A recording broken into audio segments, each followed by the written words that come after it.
Inilah 6 dosa orang tua kepada anak yang sangat dibenci Allah. Para orang tua sering tidak sadar. Ternyata orang tua juga bisa melakukan dosa kepada anak dan dibenci oleh Allah.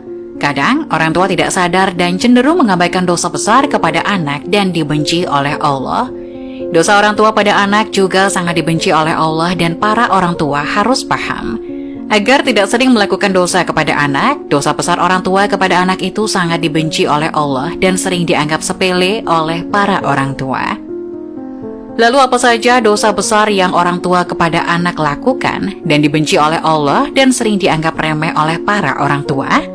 Dijelaskan ada 6 dosa besar orang tua kepada anaknya yang sangat dibenci Allah dan jarang disadari orang tua. 1. Kasar pada anak. Dosa besar orang tua kepada anak yang sangat dibenci Allah yang pertama, bersikap kasar terhadap anak. Para orang tua jangan sampai memaki anak dengan sebutan buruk dan tidak sesuai dengan namanya. Hendaknya para orang tua menasihati anak dengan lemah lembut dan penuh kasih sayang. Rasulullah Shallallahu Alaihi Wasallam bersabda, "Sesungguhnya kalian akan dipanggil pada hari kiamat dengan nama-nama kalian dan nama ayah kalian. Maka perbaikilah nama kalian." Hadis riwayat Abu Daud nomor 4297. 2. Pilih kasih terhadap anak. Sikap pilih kasih yang dilakukan orang tua kepada anak termasuk dosa besar yang sangat dibenci Allah. Para orang tua jangan sampai bersikap baik hanya kepada salah satu anak saja, sedangkan anak lainnya terabaikan. Dalam hadis sahih yang diriwayatkan oleh Imam Muslim dijelaskan bahwa Nu'man bin Bashir pernah bercerita, "Ayahku menginfakkan sebagian hartanya untukku. Ibuku Amrah bin Rawaha kemudian berkata, 'Saya tidak suka engkau melakukan hal itu,' sehingga menemui Rasulullah. Ayahku kemudian berangkat menemui Rasulullah Shallallahu Alaihi Wasallam sebagai saksi atas sedekah yang diberikan kepadaku. Rasulullah berkata kepadanya, 'Apakah engkau melakukan hal ini kepada seluruh anak-anakmu?' Ia berkata, 'Tidak.' Rasulullah berkata, 'Bertakwalah kepada Allah dan berlaku adillah kepada anak-anakmu.' Ayahku kemudian kembali dan menarik lagi sedekah itu." Hadis riwayat Muslim dalam kitab Al-Hibat, hadis nomor 3055. 3. Membanding-bandingkan anak. Kebiasaan orang tua terhadap anaknya yang dianggap sepele, padahal itu termasuk dosa besar dan sangat dibenci Allah. Para orang tua sering membanding-bandingkan anaknya. Sikap ini akan menimbulkan perasaan rendah diri pada anak yang lain. Apalagi jika yang dibandingkan orang tua sesuatu di luar kemampuan anak atau justru kelemahan si anak. Orang tua harus paham setiap anak memiliki kelebihannya masing-masing dan jangan dibanding-bandingkan.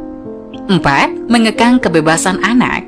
Jangan sampai para orang tua mengekang kebebasan anak, karena itu merupakan dosa yang sangat dibenci Allah. Membiarkan anak bermain adalah salah satu hal yang sangat penting dalam masa pengenalan lingkungan dan menemukan jati dirinya. Yang terpenting adalah tetap harus diberikan arahan mana yang baik dan mana yang kurang baik.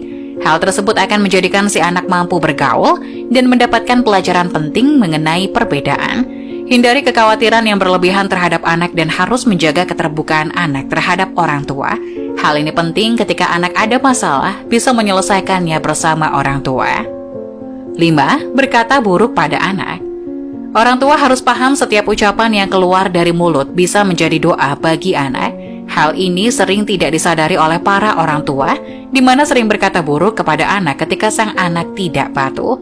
Abu Hurairah radhiyallahu anhu berkata, Rasulullah Shallallahu Alaihi Wasallam bersabda, ada 3 doa yang dikabulkan: doa orang yang dianiaya, doa musafir, doa keburukan orang tua atas anaknya. Hadis riwayat Tirmizi nomor 1828.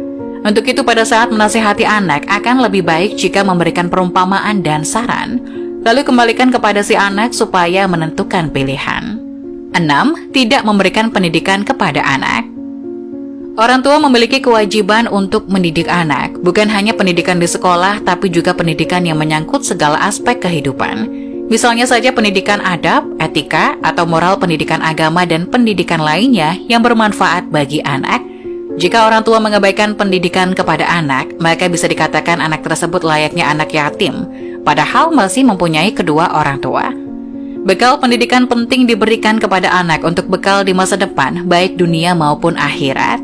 Rasulullah Shallallahu Alaihi Wasallam bersabda, ajarilah